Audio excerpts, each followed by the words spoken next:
कि रिश्तेदारी को तोड़ना, कता रहमी करना, ये बहुत बड़ा गुनाह है।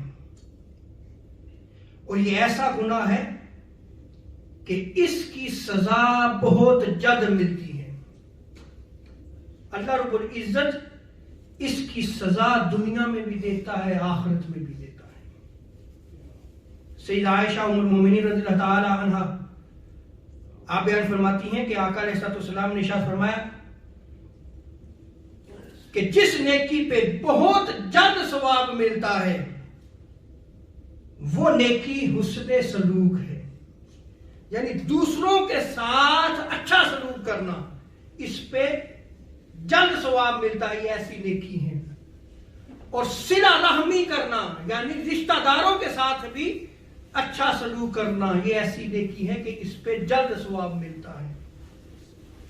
और आगे आका अलैहिस्सलाम फरमाते हैं कि जिस गुनाह पे बहुत जल्द सजा मिलती है वो जुल्म और कता रहमी है। दो चीजें ऐसी हैं कि इस पे अल्लाह रब्बुल इज्जत जल्द सजा देता है, एक है जुल्म और दूसरा कता रहमी, यानी रिश्तों को तोड़ना, रिश्तेदारों के साथ बुरा सलूक करना।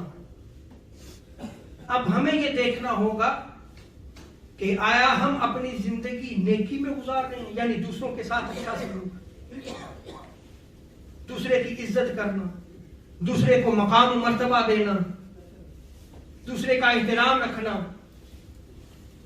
और फिर सिला रहमी करना, रिश्तों को जोड़ के रखना, रिश्तों की अहमियत को उजागर रखना, क्योंकि ये नेकी है जिनमें अल्लाह रब्बुल इज्जत जल्द सवाब अता फरमाता है। और ऐसा गुनाह के जिस पे अल्लाह रब्बुल इज्जत जल्द सजा देता है वो जुल्म है। इसी तरह हजरत अबू बकरा रिवायत को नकल फरमाते हैं कि आका अलैहिस्सलाम ने इरशाद फरमाया, जुल्म और कता रहमी के सिवा कोई ऐसा गुनाह नहीं कि इसकी सजा दुनिया में अल्लाह रब्बुल इज्जत बहुत जल्द देता है और आखिरत में भी इसकी सजा को अल्लाह रब्बुल इज्जत महफूज रखता है। यानी दुनिया में भी सजा होगी और आखिरत में भी सजा होगी।